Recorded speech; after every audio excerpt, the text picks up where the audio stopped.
이 말씀을 가지고 왜 예수만 믿어야 할까요? 라는 제목으로 말씀을 나누도록 하겠습니다. 여러분 정말 반갑습니다. 여러분 환영하고 축복합니다. 여러분 한 분 한 분이 이 자리에 이렇게 나와 계신 것은 단순히 주님 사랑교회에 초대를 받아 나와 계신 것을 넘어서 하나님의 나라에 하나님의 초대를 받고 이 자리에 나와 계신 것이라고 저희는 믿습니다. 여러분 한 분 한 분을 위해서 우리 그동안 성도님들이 참 많이 기도했습니다. 여러분 또 하나님의 은혜와 또 생명이 이 시간 여러분의 인생에 의미 있는 중요한 터닝 포인트가 되는 귀한 시간 될 수 있으면 정말 좋겠습니다. 여러분 6.25 전쟁 이후에 그때 많은 사람이 죽었죠. 그래서 전쟁 이후에 전쟁 고아가 많이 생겼습니다. 그래서 그 전쟁 고아들이 당시에 미국과 또 유럽의 여러 선진국에 많이 입양되어 갔었습니다. 그래서 6.25 이후에 2014년까지 미국에 입양된 아이만 11만 명 정도가 된다고 합니다. 참 많이 입양이 되었죠. 근데 그 아이들이 대부분 행복한 가정에, 특히 크리스찬 가정에 이렇게 입양이 돼서 건강하게, 행복하게 잘 자란 경우가 참 많이 있습니다. 가끔 TV를 통해서 이제 보는 경우가 있는데, 근데 이 아이들이 성장해서 학교에 다니기 시작하면 자신이 뭔가 다른 걸 느끼기 시작하죠. 그러면서 이제 부모님으로부터 듣게 됩니다. 내가 입양된 아이라는 걸 알게 되죠. 그러면서 이제 이 아이가 그때부터 친부모에 대해서 궁금증을 갖기 시작할 것입니다. 나의 친부모는 어떤 분일까? 어떻게 생겼을까? 지금 살아계실까? 나를 왜 입양 보내야 했을까? 여러 가지 궁금증이 일어나게 될 것입니다. 그래서 또 성장해서 결혼을 하게 되면, 또 아이를 낳게 되면 그 궁금증이 더 강렬해지죠. 아이를 보니까 나를 낳았던 부모님이 어떤 분일까? 더 궁금해지는 거예요. 그래서 친부모를 만나지 않고는 정말 그 마음이 답답해서 그 궁금증이 나를 막 속박하는 것처럼 느낄 만큼 그렇게 살아가게 될 것입니다. 그래서 그 친부모를 결국에는 찾기 시작하는 거예요. 제가 최근에 최은혜 씨라는 한 분이 있는데 1970년대 중반에 미국에 입양된 한 여인입니다. 이분이 한국에 있는 친어머니를 만나는 그 영상을 본 적이 있습니다. 근데 이분도 참 그 10대 시간, 양부모님에게 사랑을 많이 받긴 했지만 그 삶이 쉽진 않았더라고요. 여러 가지 힘든 일도 겪었는데, 근데 이분이 부모님을 찾기 시작한 것이 언제냐면 결혼을 해서 자기가 아이를 낳았을 때 그 아이를 보면서 그 친부모를 찾고 싶은, 만나고 싶은 열망이 막 일어난 거예요. 그래서 결국에는 이제 유전자 정보를 통해서, 오늘날 과학이 발달해서 유전자 정보를 통해서 이제 부모를 만나게 된 거예요. 그래서 감격적으로 상봉하는 장면을 본 적이 있습니다. 여러분, 이 입양된 아이는 부모를 찾고 싶어하는, 이 친부모를 만나고 싶어하는 어떤 본능적인 갈망이 있습니다. 이와 똑같이 여러분, 인간의 마음에는 이 온 우주 만물을 만들고 인간을 만든, 나를 이 땅에 존재하게 한 그분이 누구일까? 그 진짜 부모에 대한 궁금증이 본능적으로 있습니다. 그래서 이러한 그 본능을 프랑스의 한 철학자 파스칼이라는 사람은 이렇게 표현을 했습니다. 모든 사람의 마음에는 빈 공간이 있는데 이 공간은 인간이 그 무엇으로도 채울 수 없다. 돈으로도 명예로도 그 무엇으로도 채울 수 없는데 오직 하나님만이 채울 수 있다. 이런 고백을 했습니다. 여러분 혹시 자신이 이 땅에 어떻게 존재하게 됐는지 한번 생각해 본 적 있으십니까? 나는 어디에서 왔을까? 어디로 가게 되는 것일까? 여러분 우리 가까운 관계에서 한번 생각해 보면 좋겠습니다. 여러분 자신이 한번 생각해 보십시오. 내가 이 땅에 존재하게 된 원인이 어디에 있을까? 가깝게는 우리 부모님을 떠올릴 수 있겠죠. 부모님이 가정을 이루고 부모님이 서로 사랑한 그 사랑의 결실로 여러분 한 분 한 분이 이 땅에 태어나게 되었습니다. 존재하게 되었죠. 그래서 여러분은 부모님의 DNA를 그대로 이어받아서 부모님을 닮은 존재로 이 땅에 태어나서 살아가고 있는 거예요. 자, 그러면 여러분의 부모님이 이 땅에 존재하게 된 원인은 뭘까요?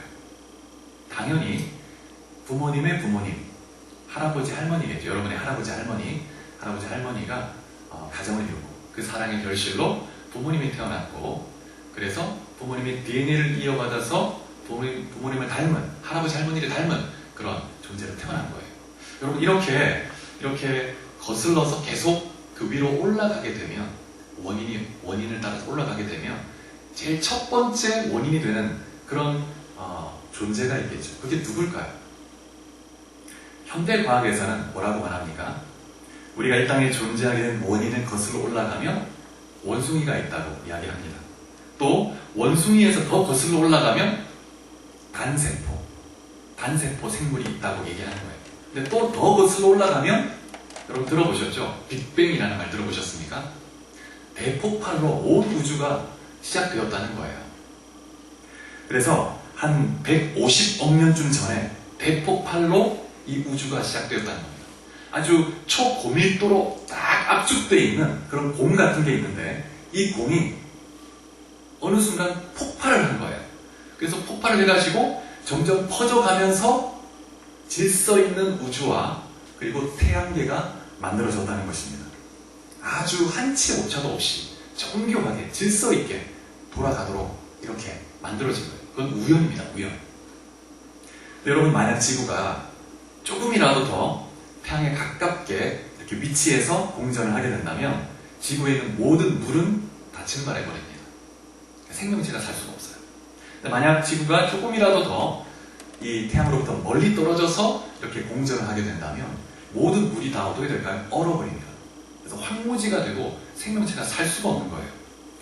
그래서 여러분, 이 지구는 정말 태양으로부터 멀지도 않고 가깝지도 않고 생명체가 존재하기에 딱 적당한 그 거리에 딱 위치해 있는 거예요. 정말 계산된 것 같은 그 거리에 딱 위치해 있습니다. 그런데 이것이 대폭발로 이루어졌다고 하는 것, 이것이 우연에 의해서 너무나 완벽한 우연이라고 생각이 되지 않습니까? 이 완벽한 우연을 생각할 때 한 가지 좀 질문이 떠오릅니다. 어떤 질문이 떠오르냐면, 이렇게 정교하게 계산된 거리에 지구가 위치해 있는 것은 어쩌면 누군가가 생명을 유지시키기 위해서 설계해서 창조한 것은 아닐까라는 질문을 해볼 수 있겠죠.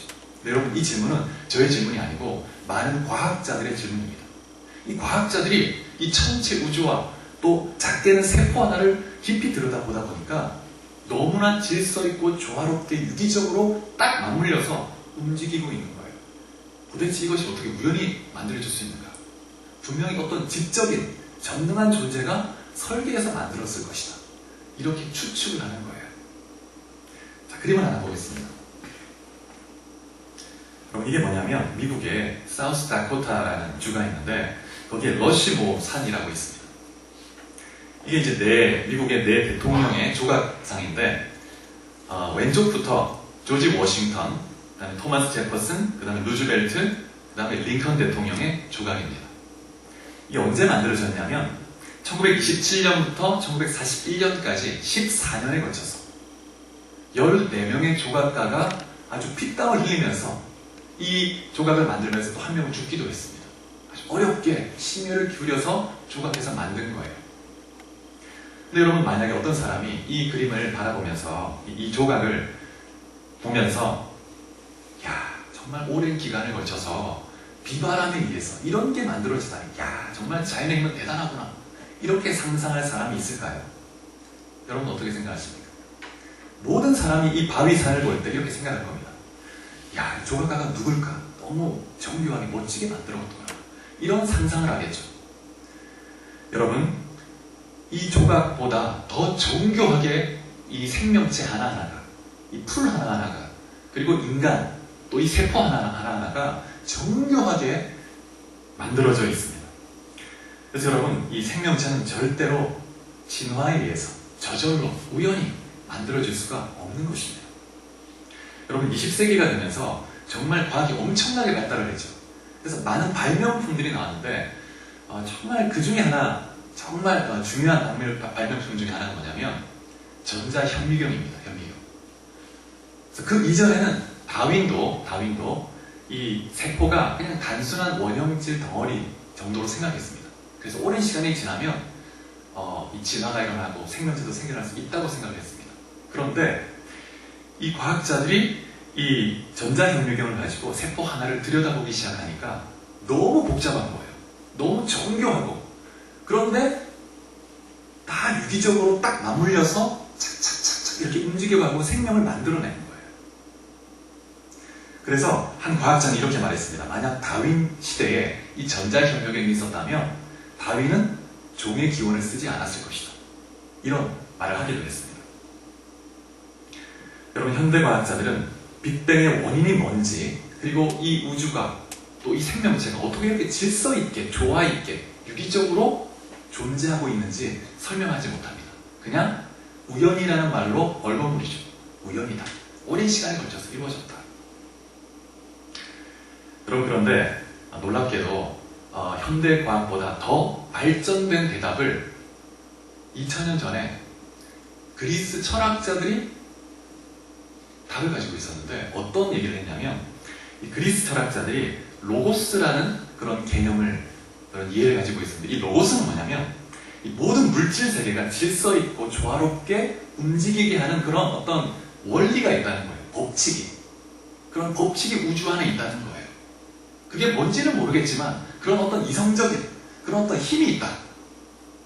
그것을 로고스라고 생각했습니다. 그래서 만물이 이 로고스에 의해서 만들어지고 질서 있게 유지가 된다는 거예요. 여러분, 이 그리스 철학자들이 그래도 인류 역사상 이 온 우주의 기원, 생명의 기원에 대해서 그래도 가장 이성적으로 타당한 답을 한 사람들이라고 말할 수 있습니다. 우연이라고 이렇게 말해버리기엔 너무 답이 궁색하잖아요. 그래도 그리스 철학자들은 로고스라는 개념을 만들어낸 거예요. 그런데 그들조차도 그 로고스가 도대체 어떤 것인지, 어떤 에너지인지 힘인지 정확하게는 모르겠다고 했습니다. 그런데 여러분, 성경에 보면 요한복음이라는 책이 있습니다. 요한복음 1장 1절에 한번 보시면 이렇게 말씀합니다. 태초에 말씀이 계시니라. 근데 이 말씀이라는 단어가 로고스라는 단어예요. 당시 헬라인들이, 그리스인들이 썼던 로고스라는 단어를 가지고 와서 쓰고 있습니다.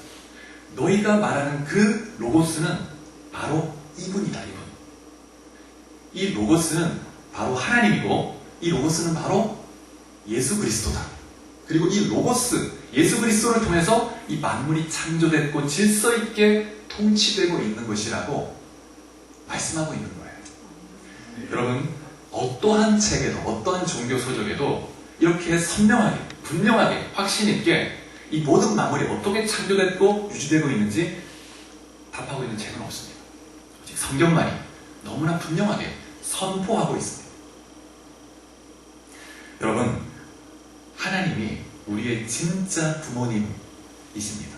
이 모든 우주를 만들고 우리가 이 땅에 존재하게 하신 분이세요. 여러분, 이 DNA 정보 있죠? 이 DNA 정보는 바꿀 수 없는 겁니다. 유전이 되는 거죠. 그래서 우리가 부모님을 닮고 또 이 자녀도 나를 닮는 이유는 이 DNA 정보 때문이죠. 이 DNA 정보라는 거는 프로그램된 어떤 소프트웨어 프로그램이라고 할 수 있죠. 메시지입니다, 메시지. 이 메시지라는 거는 지적인 존재가 만들어내는 것이지 저절로 만들어지는 것이 아닙니다. 여러분, 성경이 참 진리의 말씀을 선포하고 있는데, 여러분, 이 성경이라는 책은 1500년에 걸쳐서 쓰여진 책입니다. 그런데 1500년 동안 40여 명의 저자가 각각 다른 시대, 다른 장소에서 쓴 거예요. 그런데 놀랍게도 그렇게 오랜 기간 동안 다양한 저자가 썼음에도 불구하고 일관성이 있고 통일성이 있는 거예요. 그리고 성경 안에는 무수한 예언이 기록되어 있습니다. 시대마다 하나님이 예언을 주셨습니다. 그런데 그 예언이 무수하게 성취가 되었습니다. 이루어졌어요. 지금도 성취되고 있습니다. 여러분, 그때는 지금처럼 교통이 발달하지도 않았고 인터넷도 없었고 유튜브도 없었죠. 각각 떨어진 저자가 이렇게 성경을 기록했는데 이렇게 통일성 있게, 일관성 있게 쓰여졌을 뿐만 아니라 그 수많은 예언이 성취될 수 있었다는 것은 이 성경이 인간이 쓰지 않았다는 걸 의미합니다. 하나님이 감동하셔서, 하나님이 영감을 주셔서 기록했기 때문에 그렇게 쓰여지게 된 것이죠. 그래서 여러분, 성경을 펼치면 제일 처음에 이런 구절이 나옵니다. 다음 구절 보면 한번 같이 읽어볼까요? 시작. 태초에 하나님이 천지를 창조하십니다. 너무나 선명하게 말씀하고 있습니다. 여러분, 하나님이 천지를 창조했다고 성경이 기록하고 있습니다. 또 모든 생명체를 하나님께서 종류별로 각각 창조했다고 말합니다. 단세포에서부터 이렇게 진화에 의해서 만들어진 것이 아니고 각각 종류별로 만드셨다, 이렇게 말씀합니다. 근데 특별히 인간을 만드실 때는 아주 독특하게 만드셨는데 하나님의 형상을 닮은 존재로 그렇게 만드셨다는 거예요. 성경에 창세기 1장에 보면 하나님의 형상을 닮았다는 건 뭐냐면 하나님의 그 인격을 닮았다는 것입니다. 지정의를 가진 존재. 인간만이 지정의를 가지고 있고 자유의지를 가지고 있습니다. 그래서 하나님과 교제할 수 있고 소통할 수 있고 사랑을 나눌 수 있는 거예요. 그리고 인간만이 도덕적 성품을 가지고 도덕적 선택을 할 수 있습니다. 그래서 인간은 이 도덕적 선택에 대한 책임을 지게 되어 있습니다. 하나님이 인간을 굉장히 존귀한 존재로 만드신 거예요. 그래서 이 자유의지를 주셔서 도덕적 선택을 하도록 하셨다는 거예요. 그래서 이 말은 무슨 의미냐면 하나님이 창조했고 하나님이 부모가 되시지만 그러나 인간이 원하기만 한다면 하나님을 떠날 수도 있다는 의미가 되는 거예요. 그런 자유의지를 주신 거예요. 왜 이런 자유의지를 주셨을까요? 하나님은 우리와 사랑의 교제를 나누기 원하시기 때문에 로봇처럼 인형처럼 강압적으로 나를 사랑하도록 설계하는 것이 아니고 자유의지를 주었다는 거예요. 인간만이 그런 자유를 가지고 선택할 수가 있습니다. 여러분, 성경에 보면 하나님이 선하시고 또 사랑이라고 말씀하고 있습니다. 그러면 이런 질문을 할 수 있을 것입니다. 하나님이 사랑이시고 선하시면 그런 하나님이 이 세상을 만드셨다면 왜 이 세상에 고통이 있고 또 불행이 존재하는가? 왜 악이 있는가? 그럴 수 있겠죠. 하나님이 온 우주를 창조하고 질서 있게 보존하고 계시다면 왜 우리의 삶은 이렇게 힘든가? 왜 고통이 있고 악이 존재하고 불행이 이렇게 너무나 많은가? 하나님이 선하지 않은 것 아닌가요? 하나님 악하기 때문에 인간이 고통을 겪는 걸 즐거워하시나요? 아니면 하나님이 그 악을 보셔도 악을 통제할 수 없을 만큼 연약하기 때문인가요? 좀 전에 말씀드린 것처럼 하나님은 인간에게 자유의지를 주셨기 때문입니다.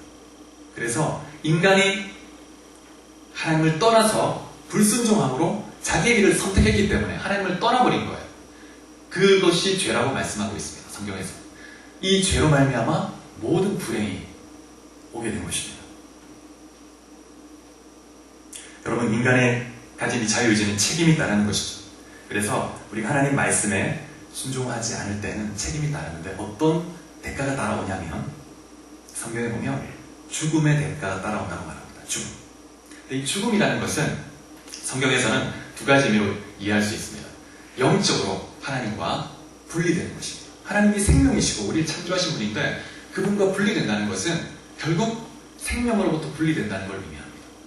그래서 처음에는 그런 죽음이 존재하지 않았는데 하나님 말씀에 불순종하고 하나님을 떠나게 되면서 죽음이 들어오게 되는 거예요.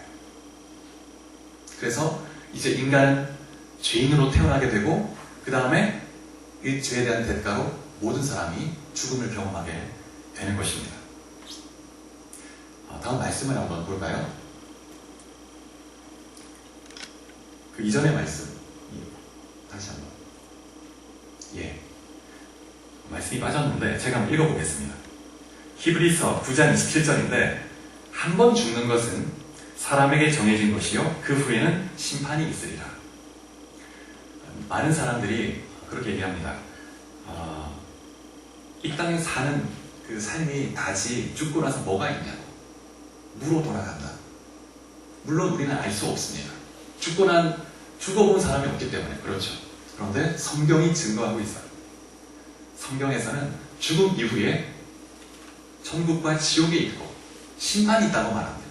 그래서 행한 대로 천국에 가기도 하고 지옥에 가기도 한다는 거예요. 그래서 심판이 있는데 이 심판이 얼마나 두려운 것인지 우리 다음 구절 한번. 다음 구절. 요한계시록 6장 15절 17절에 보면 제가 한번 읽어보겠습니다. 땅의 임금들과 왕족들과 장군들과 부자들과 강한 자들과 모든 종과 자유인이 불과 산들의 바위 틈에 숨어 산들과 바위에게 말하되 우리 위에 떨어져 보좌에 앉으신 이의 얼굴에서와 그 어린 양의 진노에서 우리를 가리라. 그들의 진노의 큰 날이 이르렀으니 누가 능히 서리요. 이 말씀은 뭐냐면 이제 마지막 날 이 세상이 끝나고 이제 예수님이 다시 오셔서 세상을 그 사람들이 행한 대로 심판할 거라고 얘기해요. 재판을 한다는 거예요. 근데 그날은 너무나 두려운 날이 될 거라는 것입니다. 그래서 사람들이 왕이나 또 귀족이나 종이나 자기 할 것 없이 그 하나님의 진노의 재판을 피하기 위해서 바위 틈에 막 숨어버린다는 거예요. 다음 그림을 하나 보겠습니다. 여러분 이게 뭔지 아세요? 영화의 한 장면입니다. 신과 함께는 영화 혹시 보신 분 계십니까? 신과 함께. 그 영화에 보면 그 지옥의 한 장면입니다. 지옥의. 이게 어떤 사람들이 받는 그 벌인지 아세요? 그 영화에서? 잘 아시네요. 게으름의 그 지옥입니다. 게으른 자들은 지금 이게 아주 작게 보이는 게 사람이거든요. 근데 큰 돌이 맷돌처럼 돌아가는 거예요. 깔려서 고통을 당하는 겁니다. 그 다음 이렇게 깔려서 죽는 거. 이미 죽었는데 계속 고통을 당하는 거예요. 그럼 이것보다 더 끔찍하고 두려운 심판이 죽음 이후에 있다는 거예요. 너무나 두려운 날이다. 그래서 성경에 보면 전도서에 이런 말씀이 있습니다. 너희가 잔치집보다 초상집을 더 찾아가라고. 왜냐하면 초상집에 가면 모든 인간의 끝이 어떻게 되는지 명확히 볼 수 있기 때문에 나도 이런 죽음의 순간이 오겠구나. 그걸 인식하게 된다는 거예요. 그래서 지혜로운 사람은 그 죽음을 보고 나도 이런 죽음의 순간이 오게 될 것이기 때문에 내가 하루하루 진지하고 의미있게 살아가고 또 어떻게 죽음을 준비해야 될지 생각하게 된다는 거예요. 그래서 여러분 죽음을 인식하고 사는 사람과 그렇지 않은 사람과는 그 삶이 완전히 다르죠. 하루하루 삶이 다릅니다. 그래서 우리 모두에게 여러분 죽음이 다 있게 된 거예요. 저는 여러분 나이가 얼마나 되게 보이십니까? 처음 오신 분들 올해 50이 됐습니다. 50. 40대 초반 정도로 보이신다고요? 감사합니다. 예. 50입니다. 올해 50인데 아마도 제가 앞으로 살아온 날보다 앞으로 살게 될 날이 더 짧을 것 같아요. 100세 시대라고는 하지만 의미있게 살 수 있는 시간은 지금보다는 더 짧을 것 같습니다. 근데 분명한 것은 죽음이 저에게도 올 거라는 거예요. 근데 저보다 더 이제 연배가 있으신 분들도 계시겠지만 이 지난 50년의 시간 너무 금방 지나왔습니다. 우리 또 저 뒤에 80 되신 우리 성도님도 계신데 80년 너무 금방 지나갔죠. 인생이 너무 금방 지나갑니다. 그래서 시편에 보면 90편에 이렇게 말합니다. 한 평생이 순식간에 다하였도다. 한순간에 순식간에 다 지나간다는 거예요. 그럼 정말 지혜 있는 사람은 나에게도 죽음의 순간이 올 것이다. 내가 오늘 하루하루를 의미있게 살아가야 되겠구나. 그러면서 이 죽음 이후에 무엇이 있을지를 생각해보는 사람이 지혜로운 사람입니다. 이 죽음으로 이제 끝이 나는 것이 아니고 이 죽음은 하나의 문입니다. 문이 열리는 거예요. 문이 열리면 두 길이 나누어지는 거죠. 천국과 지옥이 분명히 존재하는 것입니다. 그런데 가봐야 알겠죠. 가고 나서는 이제 늦은 거예요. 가기 전에 이 성경의 말씀을 신뢰하고 이 죽음을 준비한다면 그 사람은 지혜로운 사람입니다. 지혜로운 사람. 여러분 우리가 이 죄값을 치루어야만 반드시 이 죄에 대해서 값을 치루어야 하는데 죽음을 준비하기 위해서는 이 죄의 문제를 해결을 해야 되는 거예요. 이 게으름의 이 지옥, 나태의 지옥에 떨어지지 않기 위해서는 지옥 불에 떨어지지 않기 위해서는 이 죄를 해결해야 되는데 어떻게 해결해야 될까요? 인간의 힘으로는 해결할 수가 없는 거예요. 사실 우리 모두는 이 죄로 인해서 이 나태지옥이나 또 다른 지옥에 떨어져야 마땅합니다. 그런 존재예요. 죽음 이후의 세계, 성경에서 말하고 있는. 그런데 하나님이 사랑이시라고 말씀합니다. 이 뒤에 있죠. 하나님은 사랑이시라고. 하나님 너무 우리를 사랑하시기 때문에 우리를 고통 중에 영원히 형벌을 받도록 그냥 내버려 두실 수가 없는 거예요.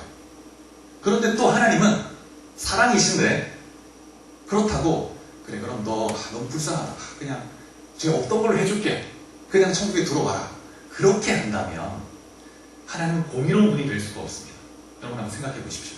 만약에 어떤 사람이 너무 힘들어서 돈이 필요해서 은행에 총을 들고 들어갔습니다.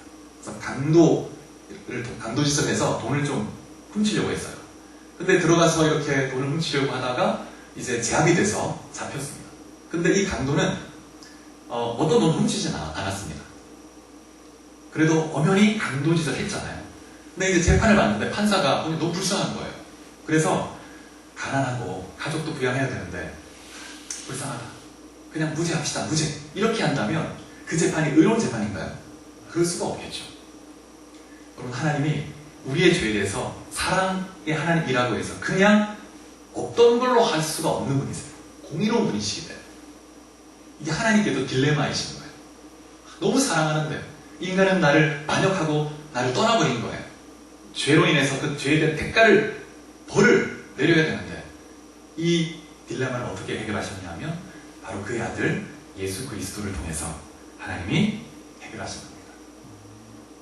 그래서 우리가 받아야 할 그 죄에 대한 형벌을 그 아들 예수 그리스도에게 다 떠넘기고 짊어지워서 십자가에서 죽게 하신 거예요. 그래서 우리가 예수님을 믿는다고 하는 의미는 내가 지옥의 형벌을 받아야 하는데 죄인이기 때문에 근데 예수님이 나를 너무 사랑해서 나를 대신해서 이 내 죄짐을 짊어지고 십자가에서 죽으셨다는 거예요. 그래서 이 예수님을 믿기만 하면 그러면 우리는 이미 이 재판에서 마지막 날에 받게 될 재판에서 의로운 자라는 그 증서를 받은 것과 같은 것입니다. 그래서 마지막 날 주님이 다시 오실 때 그때 심판이 이루어지게 될 텐데 무서운 재판이 있습니다. 그 주님의 눈을 바라볼 수가 없어요. 크고 두려운 천지 만물을 지으시고 통치하시는 분이십니다.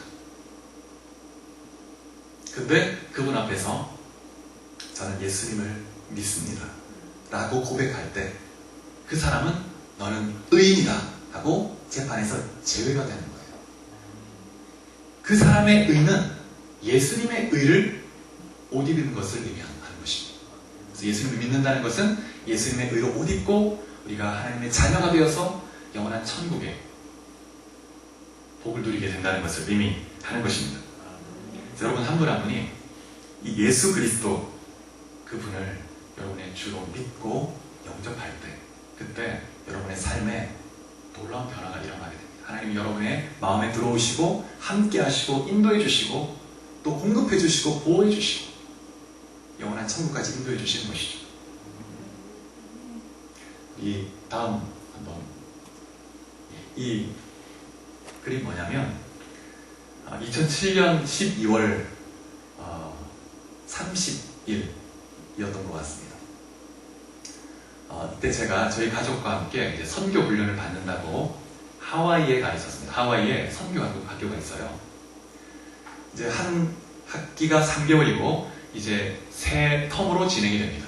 근데 한 3개월이 지나고 나면 중간에 이제 한 며칠, 한 일주 정도 쉬는 방학이 있습니다. 그래서 이제 방학 기간 동안에 학생 몇 명과 하와이 최남단의 섬이 그 빅 아일랜드 섬인데 그 아직도 화산이 활동하고 있습니다. 근데 그 근처에 관광지가 있어요. 근데 같이 캠프를 간 거예요. 갔는데 저희 가족이 탔던 차입니다. 근데 비가 이제 막 내려가지고 이 빗길에 차길이 미끄러웠던 거예요. 그래서 커브길을 이렇게 돌다가 차가 이 SUV 차였는데 이렇게 미끌미끌하면서 차가 전복이 된 거예요. 몇 바퀴를 뒹구른 거예요, 차가. 그렇게 해서 이렇게 됐습니다. 차가 뒤집어져 있었습니다. 근데 이제 그때 아내가 제 옆에 있었고 또 저희 첫째, 둘째가 뒷자리에 딱 안전벨트를 딱 하고 있었습니다. 그때 우리 막내는 아내가 태 속에 있었어요. 너무나 감사하게도 아내와 두 아이는 하나도 다치지 않았던 거예요. 근데 저만 이 뒤집어져 있었는데 핸들과 천장 이 사이에 목이 끼어 있었습니다. 그래서 조금만 더 딱 이렇게 찌부러졌다면 목이 딱 뼈가 부러져서 아마 즉사했을 거예요. 근데 저희 딸아이의 고백인데 그 딸아이가 어릴 때였습니다. 어릴 때 늘 주님을, 예수님을 사랑하고 찬양하고 말씀 읽고 이런 아주 그런 예쁜 아이였었는데, 이 아이가 하나님의 손을 봤다고, 천사의 손인지 손을 봤다는 얘기를 하는 거예요. 그 아이가 하나님이 보호해 주신 것 같아요. 그런데 그 이후에 저는 헬기에 이송이 됐습니다. 그래가지고 병원에 간 거예요. 그래가지고 이제 엑스레이와 MRI 이런 것도 뭐 이렇게 찍고 이제 결과를 기다리고 있는데, 목이 이제 뼈가 부러졌기 때문에 어떤 이제 부작용이 있을지, 후유증이 있을지 알 수가 없다고. 목뼈의 7번뼈가 이렇게 다친 거예요. 근데 이제 그때 제가 이제 그 학교에, 성교학교에 스텝을 하고 있었는데, 학생들이 이 소식을 듣고 기도하기 시작했습니다. 하나님, 진교를 붙들어 주시고 치유해 주시고 회복해 주시고 살려달라고. 그래서 하나님의 나를 위해 쓰임받게 해달라고 기도를 막 열심히 한 거예요. 그런데 아직 저에 대한 소식이 어디가 어떻게 다쳤는지 알 수 없은 상황이었는데, 학생들이 몇 명이 기도하기 시작하면서 하나님께서 영감을 주셨어요. 그래서 진교가 지금 이 목 7번 뼈가 다친 것 같다라고 하는 영감이 임한 거예요. 그래서 학생들이 제가 어디에 다쳤는지 잘 몰랐는데 7번 뼈를 고쳐달라고 막 기도를 한 거예요. 7번 뼈를 고쳐달라고 막 기도를 했습니다. 그래서 이 7번 뼈가 7번 뼈를 하나님이 만져주신 것 같아요. 그래서 이 7번 뼈를 하나님께서 만져주시고, 이렇게 나중에 확인해 보니까, 며칠이 지나서 확인해 보니까 뼈가 금이 가 있었습니다. 금이 가 있었는데, 너무나 빨리 회복을 할 수 있었어요. 그래서 며칠 만에 퇴원을 하고, 금방 회복할 수 있었습니다. 저는 그것이 제 인생의 어떤 면에 터닝 포인트입니다. 제2의 인생을 사는 거죠. 하나님은 왜 나를 살려주셨을까? 뭔가 나를 통해 사실 일이 있으신가 보다.